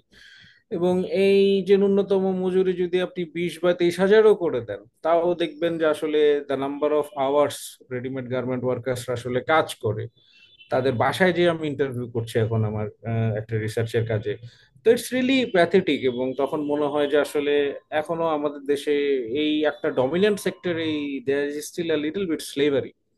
কারণ এইখানে বন্ডেড লেবারের মতো, যে তাদের শীত লাগুক গরম লাগুক মাথা ঘোরাক ফ্লোরে ফেইন্ট হয়ে পড়ে যাক, তাদেরকে তার প্রোডাকশন টার্গেট মিট করতে হয়। মানে ওই প্রোডাকশন টার্গেট মিট করা ছাড়া তার আসলে কোনো, মানে অন্য কোনো অল্টারনেটিভ নাই। এবং বেশিরভাগ ডিসকাশনে এটা উঠে এসেছে যে আসলে আমাদের গরম শীত, বেশি তাপমাত্রা কম তাপমাত্রা মাথা ঘুরানো এগুলা খেয়াল করার সময় নেই। কেন খেয়াল করার সময় নেই? কারণ যতক্ষণ পর্যন্ত শরীর চলবে ততক্ষণ পর্যন্ত কাজ করতে হবে। আমার প্রোডাকশন বিট না করলে, আমি পরের দিন অ্যাবসেন্ট থাকলে আমার ওই উপস্থিতি বোনাস কেটে রেখে দেওয়া হয়। আমি পরের দিন যদি আমি দেরিতে যাই, রাতে ঘুমাতে না পারি, কারেন্ট চলে যায় অতিরিক্ত গরমের কারণে, তখন আমার আসলে আওয়ারলি আমার ওয়েজ কেটে রাখা হয়। তো এখন দেখেন, মানে একটা সেক্টর যেটা 30-35 বছর ধরে এতটা মানে ওয়েল ডেভেলপড, এত অ্যাটেনশন, এত বড় গ্রোথ এটার, এখানে development cooperation, ILO, banks, donor, সবার এত কনসেন্ট্রেশন, এত সুযোগ সুবিধা সরকারের দিক থেকে পাওয়ার পর শ্রমিকদের কিন্তু এখানে অবস্থা আসলে তেমন একটা ডেভেলপড হয় নাই। তো এটাকে যদি আমরা এখন মার্কেটের মতো করে চলতে দেই, তো এদের তো বার্গেনিং পাওয়ারই নাই, তো এদের চাকরি পেয়ে এরা খুশি, হ্যাঁ, যে নাইলে আমাকে ভাই এই 12,500 বা 16,000 টাকা বেতনটাই বা মার্কেটে কে দিবে। হ্যাঁ, ওইখানে দুইটা লজিক ইম্পর্টেন্ট, নিউ লিবারেল ওই ইকোনমিক থিওরিটা ইম্পর্টেন্ট, যে অন্য সেক্টরে যদি অনেক জব তৈরি হতো, ইনভেস্টমেন্ট হতো, প্রাইভেটাইজেশন হতো, তাহলে হয়তো এই শ্রমিকদের এখানে এত বছর পড়ে থাকতে হতো না। কিন্তু আবার এটাও সত্য যে আমাদের দেশের মতো দেশের মানুষজন ক্যারেক্টারিস্টিক্যালি ট্রেডিশনালি এক সেক্টরে 10 বছর ধরে আছে, ফাটাস করে হঠাৎ করে আরেকটা সেক্টরে চলে যাবে, এই টেন্ডেন্সি কম, স্পেশালি যেই গ্রুপ অফ পিপল ডেমোগ্রাফি থেকে ওইখানে কাজ করে, হ্যাঁ, মেইনলি মার্জিনাল গ্রুপ থেকে, ভালনারেবল গ্রুপ থেকে ওখানে কাজ করে। তো এই গেল গার্মেন্টস এর একটা এক্সাম্পল। যেমন আরেকটা জিনিস যদি বলি, যে এখন একটা জিনিস দেখতে হবে যে সোশ্যাল প্রোটেকশন যে বড় একটা পিলার, বা এই যে মিনিমাম ওয়েজ, তারপর হচ্ছে আপনার এমপ্লয়মেন্ট কন্ট্রাক্ট। এখন আমি একটা অনেস্ট এক্সাম্পল দিই, যে আপনারা তো সামনে জব মার্কেটে যাবেন, তো আপনাদের এগুলো জানা দরকার যে যেই জব মার্কেটে যাবেন, যে অর্গানাইজেশনেই জব করবেন, সেটা ছোট হোক বড় হোক ডাজেন্ট ম্যাটার, আপনাদের কিন্তু রাইট যে এমপ্লয়মেন্ট কন্ট্রাক্টটাতে যা যা ইন্টারভিউর সময় বলা হয়েছে সেগুলো রিফ্লেক্টেড কিনা। হ্যাঁ, আমি এমন অনেক অর্গানাইজেশন চিনি, নাম মেনশন করব না, যেখানে আসলে ওই রিক্রুটমেন্টের সময় অনেক স্ট্যান্ডার্ড এইচআর রুল আছে, হ্যাঁ, সবকিছু ঠিকঠাক আছে, কিন্তু কন্ট্রাক্টের মধ্যে তারা অত ডিটেইল লেখে না, যে আপনার সিক লিভ কয়টা, আপনার অ্যানুয়াল লিভ কয়টা, অ্যানুয়াল লিভ যদি আপনার থেকে যায় বছর শেষে না নেন, সেটা কি আপনি ক্যাশে ট্রান্সফার করতে পারবেন কি পারবেন না, এই ডিটেল থাকে না। তো এই ডিটেল যখন কন্ট্রাক্টে থাকে না, ওই যে একজন ডিবেটার বললেন যে আমাদের দেশে আসলে মানুষ চাকরি পেয়েই খুশি, হুইচ ইজ ট্রু, কারণ যে দেশে আসলে চাকরিই নাই, প্রথম সমস্যা হলো আমার পেট বাঁচাইতে হবে, চাকরি পাইতে হবে, আমার ইনকাম আনতে হবে মাসে, তারপরে decent, which is absolutely true. But then again, মানে অ্যাটলিস্ট যেগুলা এডুকেটেড ইউনো জব সিকার্স, তারা আসলে কয়জন কন্ট্রাক্ট পেপার খুব ভালো করে দেখে দুই একটা কোয়েশ্চেন আস্ক করে যে না আমি ছুটির ক্লজ গুলা বুঝি নাই, মানে এই প্র্যাকটিস গুলা কিন্তু আমাদের এমপ্লয়ারদের থেকে খুব একটা অনেক জায়গাতে নাই, আমি বলছি না সবখানে নাই। তো আলটিমেটলি ওই নিউ লিবারাল মার্কেটের উপর ছেড়ে দিলে এই টাইপের জিনিসগুলো আমাদের অনেক দিন সময় লেগে যাবে, এগুলো ঠিক হবে না। আর সেকেন্ড একটা জিনিস হচ্ছে স্পেশালি আইএলওর কাজের অভিজ্ঞতা থেকে বলছি যে লেবার ল, লেবার স্ট্যান্ডার্ড এগুলা কখনোই মার্কেটের প্রিয় জিনিস না। আপনি যখনই এগুলা নিয়ে প্রাইভেট সেক্টর ইনভেস্টর এমপ্লয়ারদের সাথে কথা বলতে যাবেন, এই টপিকগুলা খুব একটা পছন্দের টপিক না, যে আপনার রাইটস ঠিক আছে কিনা, লেবার অ্যাক্ট 2006-এর যে ল, 13-র যে অ্যাক্ট, ওইখানে এখনো অনেক ফাঁক আছে। আমি জাস্ট একটা এক্সাম্পল দিই, লেবার ল এবং লেবার অ্যাক্টে ইনফর্মাল ওয়ার্কারদের ওয়ার্কারই বলা হয় না। তাহলে আসলে এরা যাবে কই? মানে 85% ইনফর্মাল আমাদের ওয়ার্কফোর্স বা এমপ্লয়মেন্ট, হ্যাঁ, ইনফর্মাল সেক্টরে। তো এদেরকে ল অনুযায়ী এরা ওয়ার্কারই না, শ্রমিক না, তাইলে তো এরা শ্রমিক যে আইন বা অ্যাক্ট এর আয়তায় পড়ে না। তো এখন যারা ইনফর্মালি কাজ করে এটার আয়তায় যারা না পড়ে, তাদের যখন এক্সপ্লয়টেশন হয়, তাদের যখন অ্যাবিউজ হয়, তাদের যখন হ্যারাসমেন্ট হয়, কন্ট্রাক্ট ইস্যুস হয়, স্যালারি ইস্যুস হয়, এরা তো আইনত ফর্মালি ইনস্টিটিউশনের কাছে যেতে পারে না। তো তাহলে আমি যদি বলি না ফ্রি মার্কেট ইনফরমালি চাকরি করছে, এটা ফুড ফর থট আর কি, আমি ভালো মন্দ বলছি না যে এগুলা ঠিক করার দরকার কি, মানুষ তো খেয়ে, হ্যাঁ এটাও ট্রু যে এখন আপনি যখন এসব রেগুলেশন অনেক দিবেন, তখন আবার দেখা যাবে যে একটা সেক্টর গ্রো করবে না। যেমন আমি একটা এক্সাম্পল দিই, প্ল্যাটফর্ম ইকোনমি, যে গিগ ইকোনমি, এইখানে প্রবাবিলি এখন রেগুলেশন নিয়ে খুব বেশি কথা বলার সময় হয় নাই, কারণ এটাকে গ্রো করতে দিতে হবে। এটা একটা নতুন, লোকজন সহজে চাকরি পাচ্ছে, ইজিলি জব চেঞ্জ করে, আর্নিং হয়, এক্সট্রা টাকা কামায়, সকালে স্টুডেন্ট হয়ে রাতে এই জবগুলা করে আউটসোর্সিং, হ্যাঁ, অনেক টাইপের employment generate. So this sector actually is not a sector যেখানে আপনি এখনই অনেক রেগুলেশন দিবেন, but definitely step by step regulation যদি একদম না থাকে, তাহলে ওই যে 35 বছর ধরে গার্মেন্ট যেমন আছে ওই রকম হয়ে যাবে, যে হ্যাঁ অনেক গ্রোন, অনেক ফর্মাল কন্ট্রাক্ট আছে, এমপ্লয়মেন্ট আছে, কিন্তু রেগুলেশনও আছে, কিন্তু সেই রেগুলেশন গুলো অনেকটাই আসলে ওয়ার্কারের ফেভারে যায় না। হ্যাঁ, সো ইভেনচুয়ালি, এবং আইএলওর ম্যান্ডেট যে ডিসেন্ট ওয়ার্কের 4টা পিলার, ওই 4টা পিলারের মধ্যে একটা বড় পিলার কিন্তু হলো আপনার এই ইন্টারন্যাশনাল লেবার স্ট্যান্ডার্ড নরমেটিভ, এবং এই এরিয়াগুলো, হ্যাঁ, social protection, employment opportunities, second pillar. Third pillar হলো আপনার collective bargaining and fourth pillar হলো ওই international labour standards and normative part. তো আমাদের ওই বার্গেনিং করার যে রাইট, এগুলোও কিন্তু আমাদের ঠিক মতো নাই। কারণ আপনারা হয়তো জানেন কিনা জানি না, সামনে যাদের এই জায়গায় আগ্রহ আছে তারা হয়তো বুঝবেন যে দিন শেষে আমাদের দেশে রেডিমেড গার্মেন্ট ওয়ার্কারদের ফর্মাল কোনো ট্রেড ইউনিয়ন করার মানে পারমিশন নাই। তারা ফর্মালি কোনো ট্রেড ইউনিয়ন বা ফ্যাক্টরির মধ্যে কোনো ট্রেড ইউনিয়নের প্রেজেন্স থাকতে পারবে না। তো তারা বাইরে হয়তো পার্টিকুলার ইনফর্মালি যোগাযোগ করতে পারবে, বাট কোনো রেডিমেড গার্মেন্টের ভিতরের কোনো ফ্যাক্টরির এমপ্লয়ি অফিসিয়ালি মেম্বার হইতে পারবে না কোনো ট্রেড ইউনিয়নের বাইরেও, এবং ফ্যাক্টরির ভিতরেও কোনো ট্রেড ইউনিয়ন অ্যালাউড না। তারা একটা পিসি কমিটি করে রাখছে, ওই পার্টিসিপেটরি কমিটি, যেটা হইলো ডোনার বায়াররা গেলে তখন ওই ম্যানেজাররা যেই ধরনের কথা শুনতে চায় ওগুলাই ইউজুয়ালি তারা বলে বলে সবকিছু all good, all is okay, ঠিক আছে। সো ইভেনচুয়ালি দেখেন এই জায়গাগুলো যদি গভর্নমেন্ট ইন্টারভেনশন না থাকে, এবং নিউ লিবারাল ইকোনমিক থিওরির মতো আমি যদি মনে করি যে না দেশ তো গ্রো করছে, এক্সপোর্টটা আমার বাড়তেছে, এলডিসি গ্রাজুয়েশনের পর XYZ ইন্টারভেনশন তো হবে, supply chain due diligence improve হবে, ট্রেড কম্পিটিটিভনেস বাড়বে, so will compete, but will compete at the cost of what? ওই জায়গাতেই ডিসেন্ট ওয়ার্কের খেলাধুলা, হ্যাঁ, যে at the cost of employer or at the cost of labour, or it can be a combination.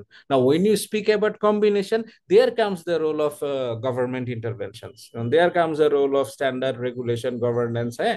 এবং আমাদের দেশে একটা বড় ফেলিয়ার হইলো আসলে ওরকম পানিশমেন্টসও নাই। সো ধরেন একটা কিছু বের হইলো, সেটা আসলে আইডেন্টিফাই করার পর ওইটার কোনো পানিশমেন্ট হয় না। সো তাহলে অনেকেই এই জন্য পার পেয়ে যায়। It's a big political economy, ওই জায়গায় আজকে যাবো না, but it was a good debate. I think আমি আর এই ব্যাপারে ডিসকাস করবো না, আমার মনে হয় I have finished my time. So thank you for interesting discussion and inviting me. Many thanks for Hossain, চমৎকার পার্সপেক্টিভ। বিশেষ করে লেবার মার্কেটের রেগুলেশন নিয়ে বাংলাদেশের যে অবস্থা বর্তমানে, এই সম্পর্কে চমৎকার আমরা অবস্থাটা সম্পর্কে আমরা চমৎকার একটা বর্ণনা পেলাম। তো এখন আমি অনুরোধ করবো অধ্যাপক ডক্টর নারায়ণ দাসকে, আপনি যদি আপনার পার্সপেক্টিভটা বক্তাদের বক্তৃতার উপর অথবা বাংলাদেশের যে লেবার মার্কেট এটা উপর আপনি একটু বলেন, আর পরবর্তী দর্শক। You, Dr. Din Islam. Thank you for inviting me here. So I was listening. So মানে আমি কিছুটা আহ, আহ, খুবই আশাবাদী এবং আছে। খুব ভালো লাগছে যে আসলে এত সুন্দর করে সবাই কথা বলছে। এবং আমার মনে হচ্ছিল যে আমি যখন ইউনিভার্সিটি স্টুডেন্ট ছিলাম তখন আমাকে ডাকলে আমি এভাবে বলতে পারতাম কিনা আর কি। তো সেটা একটা জিনিস আর কি, both those who talked in favor and those who opposed it, both parties আর কি। তো আহ তো এখানে আমার মনে হয় যে আর্গুমেন্ট গুলো যেটা বলা হয়েছে সেটা সবই ঠিক আছে, বোথ ইন ফেভার অপোজিশনে। তো তাহলে যে ফান্ডামেন্টাল কোশ্চেনটা দাঁড়ায়, তাহলে আমরা কি করব? আমরা কি পক্ষে থাকবো নাকি বিপক্ষে যাবো আর কি? তো আসলে এই ধরনের কোশ্চেন সবসময় অ্যারাইজ করে আর কি। তো ইকোনমিক্সে যেটা বলা হয় কাউন্টার ফ্যাকচুয়াল। কাউন্টার ফ্যাকচুয়াল জিনিসটা হচ্ছে এরকম যে, হ্যাঁ, আজকে যদি আমি এখন এখানে ডিবেটে না আসতাম তাহলে আমি কি করতাম? তো আমি কি কফি খেতাম কোথাও, নাকি কার সাথে গল্প করতাম? তো তার মানে আছে আমরা কিছুটা কিছুটা না, অনেকটা এই যে নিও লিবারালাইজেশন পলিসি যেটা নিয়েছি, এটা এটা না নিলে কি হতো সেটা আসলে আমরা জানি না কেউ। মানে ভালো মতো জানি না আর কি, এক্স্যাক্টলি জানি না, সাইন্টিফিক্যালি জানি না, বাট আর্গুমেন্ট দিয়ে বলা যায় হ্যাঁ এমন হতে পারতো আর কি। তো যারা পক্ষে বলেছেন তারা একটা আর্গুমেন্ট ছিল যে জিডিপি গ্রোথ হয়েছে কিন্তু ইকোনমিক ডেভেলপমেন্ট হয় নাই। আমার মনে হয় আই অ্যাগ্রি উইথ দিস। হ্যাঁ, যে আহ, তো মানে কোয়ালিটি অফ লাইফ যেটা, সেটা আসলে ওই জায়গাটায় আপনারা জানেন এবং বলছেন, সেটা অ্যাগ্রি।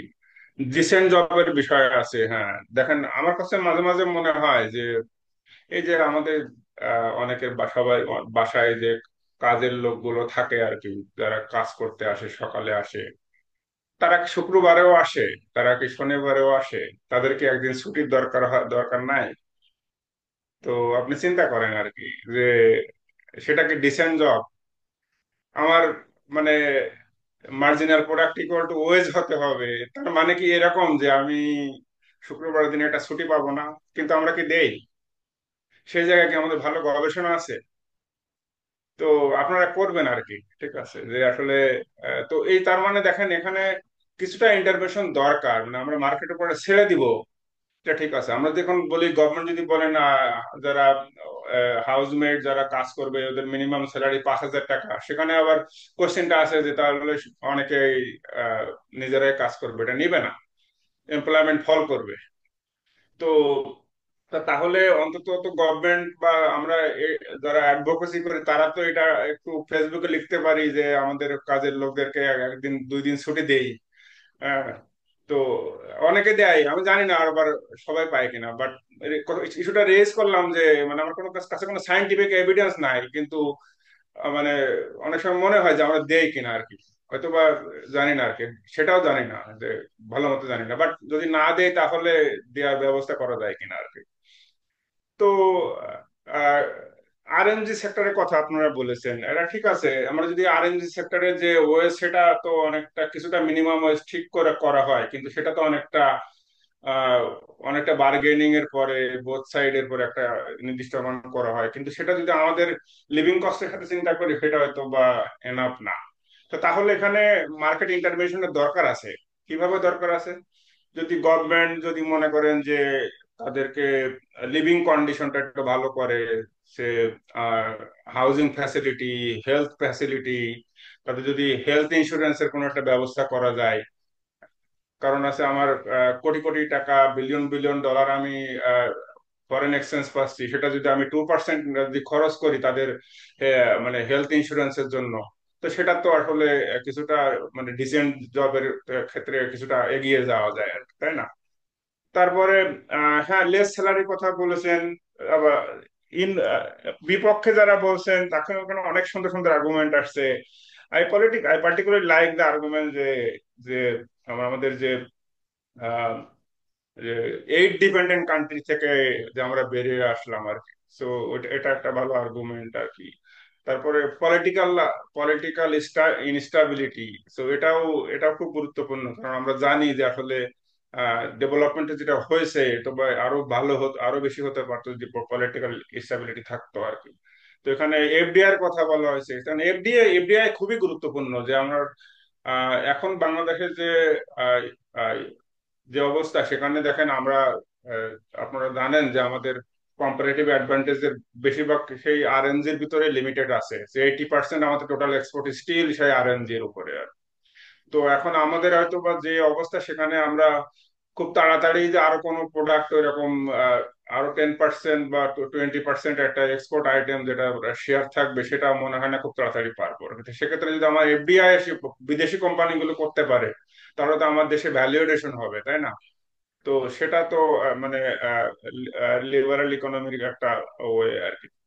তো আপনাদের আর্গুমেন্ট গুলো ছিল ভালোই। তো এর এর বাইরে থেকে আমি একটু আমার নিজের কয়েকটা কথা বলবো আর কি, আমার নিজের গবেষণার জায়গা থেকে আর কি।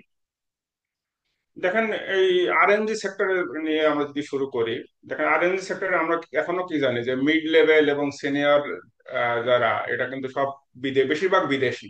এটা আপনারা জানেন আর কি। I cannot mention exact percentage, but এটা মোটামুটি জানি আমরা বিভিন্ন সেমিনার বা বিভিন্ন জায়গা থেকে, যে মিড এবং সিনিয়র লেভেল বেশিরভাগ বিদেশি আর কি। তো পয়েন্ট আছে যে এটা কেন। তো দুইটা কোশ্চেন, এটা কেন, হোয়াট ইজ দ্য মার্কেট ফেলার। তো সেকেন্ড কোশ্চেন আছে যে এটার জন্য কোনো ইন্টারভেনশন দরকার। ওয়েল, দরকার আছে। দেখেন রিসেন্টলি এখানে মানে এডিপি সহায়তায় সম্ভবত বাংলাদেশ গভর্নমেন্টের মাধ্যমে একটা ডিপ্লোমা প্রোগ্রাম আছে, পিজিডিকেআইএম বলে। হ্যাঁ, তো সেটা আসলে এই গার্মেন্ট সেক্টরে যারা মিড লেভেল ম্যানেজার, ওদের জন্য এটা করা হয়েছে। আমি নিজেও এটা ফ্যাকাল্টি, এটার এটা কোর্স করাই আমি। তো তাদেরকে আরো কমিউনিকেশন, এইচআর, অ্যানালিটিক্যাল স্কিল এগুলো দেওয়া হচ্ছে, যেন যেন তারা বাংলাদেশি ন্যাশনাল, তারা যেন মানে হায়ার লেভেল পজিশন তারা টেক ওভার করতে পারে। তো ইভেন্চুয়ালি আমরা যদি বিদেশি এমপ্লয়মেন্ট কমাইতে পারি আর কি। তার মানে this is market, this is intervention. তার মানে এক্ষেত্রে কিন্তু গভর্নমেন্ট পুরোটা ছেড়ে দিচ্ছে না মার্কেটের উপরে, কিন্তু এই ধরনের ইন্টারভেনশন আরো ভালো করে দরকার। কিন্তু পয়েন্ট আছে, ইজ ইট অ্যাকচুয়ালি ইফেক্টিভ। আমরা এটা এই এই প্রোগ্রামটার উপরে একটা গবেষণা করেছি, করে দেখা গেছে যে আসলে মানে ড্রামেটিক কোনো চেঞ্জ আমরা এখনো পাই না এটার কারণে।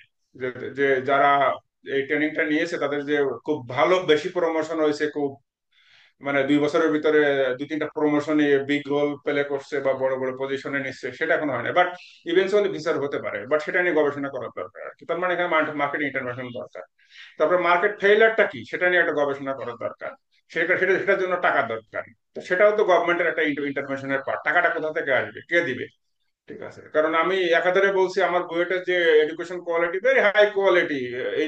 দেখেন আমেরিকাতে যদি আপনি টপ ইউনিভার্সিটিতে যান, দেখবেন বাংলাদেশে যারা আছে সব বেশিরভাগ বুয়েটের। ঠিক আছে। তো তাহলে আমাদের এত ভালো ভালো গ্রাজুয়েট বের হচ্ছে, তাহলে আমার আরএনজি সেক্টরের এত এই সব বিদেশি কেন? আমাদের আরো তো মানে ইঞ্জিনিয়ারিং ইউনিভার্সিটি আছে, সেগুলোর কোয়ালিটি ভালো। তাহলে কোথায় মার্কেট ফেলার?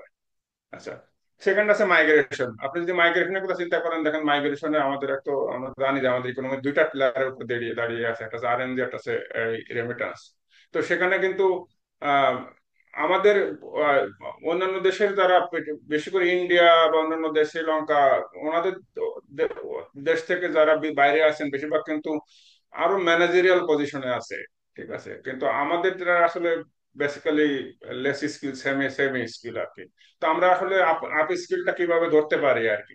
তো সেক্ষেত্রে কিন্তু আমাদের ট্রেনিং এর বিষয় আছে আর কি, ট্রেনিং এর বিষয় আছে, গভর্নমেন্টকে ট্রেনিং দিতে হবে, কোয়ালিটি ট্রেনিং। এখানে ইন্টারেস্টেড, সরি, ক্রেডিট ফ্যাসিলিটি দেওয়ার বিষয় আছে। তার মানে মার্কেটিং ইন্টারভেনশন দরকার আর কি। তো আহ এর বাইরে থার্ড যে আমি শেষ করবো, ইয়ে প্রায় শেষের দিকে, থার্ড একটা এরিয়াতে আমরা কিছু গবেষণা করে দেখেছি যে আমাদের দেশে যে ডিসঅ্যাডভান্টেজ, যে unemployed school drop out youth আছে আর কি। তো এটার উপর আমি অনেক গবেষণা করেছি আর কি। তো দেখা গেছে যে তাদেরকে যদি ভোকেশনাল ট্রেনিং দেওয়া হয়, তো ওই ভোকেশনাল ট্রেনিং দিলে তাদের বেশ এই প্রোডাক্টিভিটির উপরে বেশ ভালো ইম্প্যাক্ট পাওয়া যায় আর কি। ওভারঅল এমপ্লয়মেন্টের উপরে তেমন ইম্প্যাক্ট নাই। দেখেন কেন নাই? কারণ নাই আছে, মানে লেবার মার্কেটে ভ্যাকান্সি নাই। দেখেন, আপনি যদি জব ক্রিয়েট না করেন, তাহলে তো শুধু ট্রেনিং দিলে হবে না, আপনি এমপ্লয়মেন্ট পাবেন না, তাই না? কিন্তু হ্যাঁ, হোয়াট উইল হ্যাপেন, যে প্রোডাক্টিভিটি উইল ইনক্রিজ। তো তার মানে আসলে এই ধরনের ইন্টারভেনশন গুলো দরকার আর কি, যে শুধুমাত্র ডিমান্ড সাইড না, সাপ্লাই সাইডের বিষয় আছে। আপনাকে ট্রেনিং দিতে হবে। আবার একই সাথে এফডিআই এর ইনফ্লোর কিভাবে বাড়ানো যায় সেদিকে খেয়াল রাখতে হবে। আর ফাইনাল যে জায়গাটা সেটা আসলে যে এডুকেশনের কথা বলছেন আপনারা আপনারা বলছেন যে অনেকেই যে ইউনিভার্সিটি থেকে বেরোয় চাকরি পায় না, অনেকে মানে কোয়ালিটি জব পায় না, ডিসেন্ট জব পায় না। হ্যাঁ, এটা আমরা জানি, এটা তো আমরা আহ, এটা বিআইডিএস এর একটা গবেষণা আছে যে সেখানে দেখা হয়েছিল যে অনেক ইউনিভার্সিটির থেকে একটা বড় অংশ আছে তারা আইদার আন্ডার এমপ্লয়েড আর আনএমপ্লয়েড, যারা হয়তো অনার্স মাস্টার শেষ করে ফেলছে আর কি। তো সেখানে কোয়ালিটি অফ এডুকেশনের বিষয় আছে আর কি।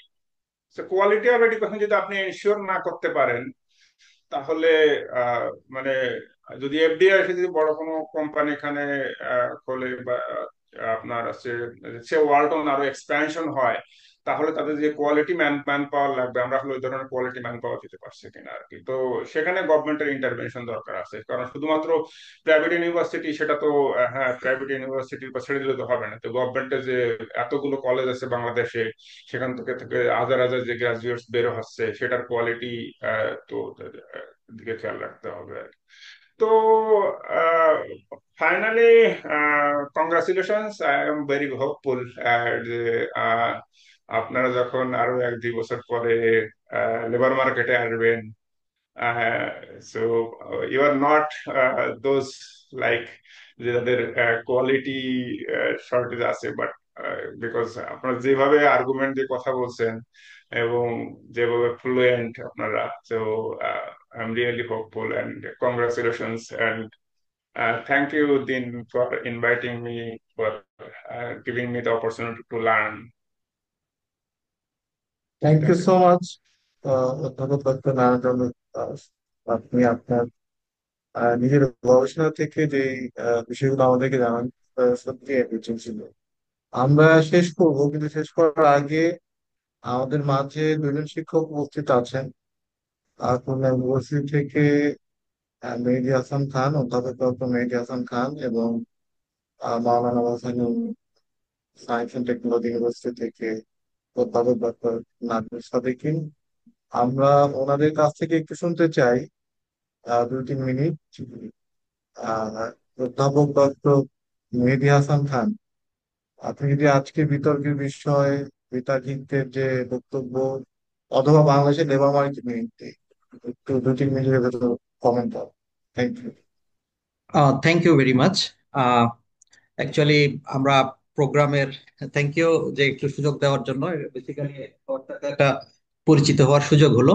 আমি দুইটা ইউনিভার্সিটিরই স্টুডেন্টদের কনগ্রাচুলেশন জানাইতে চাই। যেভাবে র্যাপিড ডিরেক্টর বলছিলেন যে এটা খুব ক্রিটিক্যাল টপিক এবং সবাই বিশেষ করে আমি আর ডিবেট স্পেসিফিক যাচ্ছি না, কিন্তু আমরা এটাকে দেখেছি এটাকে কি বলে যে এই কনসেপ্টটার আইডিয়া থেকে শুরু করে এর broader impact, economy, job growth, তারপর থেকে মোর স্পেসিফিক জায়গায় ডিসেন্ট জবের কি অবস্থা, তারপরে হচ্ছে এই এই এই প্রসেসটা বাংলাদেশে কেন সঠিকভাবে ইম্প্যাক্ট ফেলতে পারেনি, কান্ট্রি কনটেক্সট গুলো নিয়ে আলোচনা করা।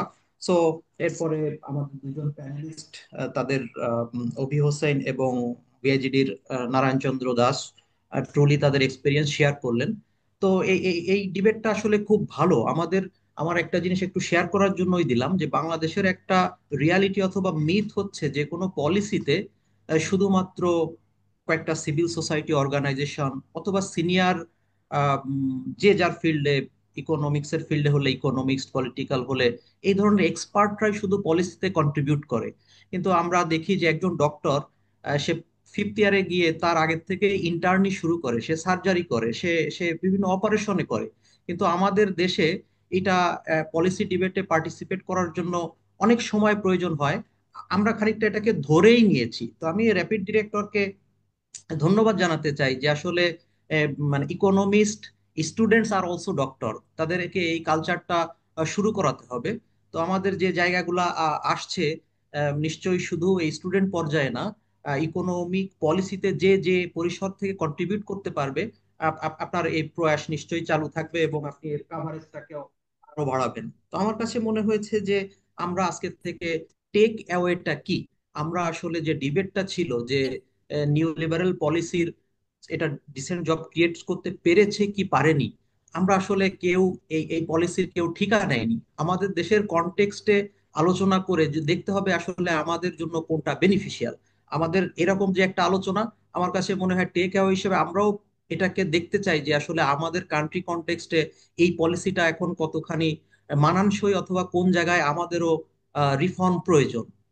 সুতরাং এই এই আলোচনা চালু থাকবে। ডিসেন্ট জব আমাদের বাংলাদেশে কখনোই এরকম ছিল না, কিছু কিছু জায়গায় শুরু হচ্ছে।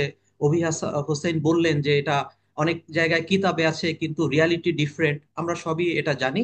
তো আমার কাছে মনে হয় যে জায়গাগুলো আমাদের এখনো আনঅ্যাড্রেসড আছে, পরবর্তীতে সেই জায়গাগুলোকে অ্যাড্রেস হবে। আমাদের ডিবেট শেষ, স্টিল সবার সাথে একটু পরিচিত হলাম।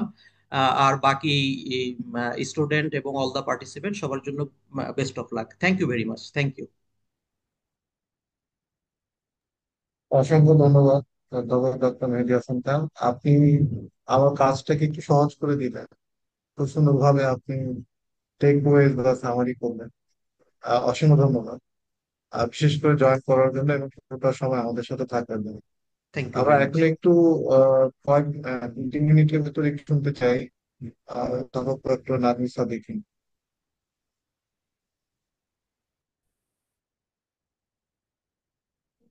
হ্যালো, আমাকে শুনতে পাচ্ছেন সবাই? সাউন্ডটা, জি জি, শোনা যাচ্ছে এখন, হ্যালো, শোনা যাচ্ছে। ওকে ওকে।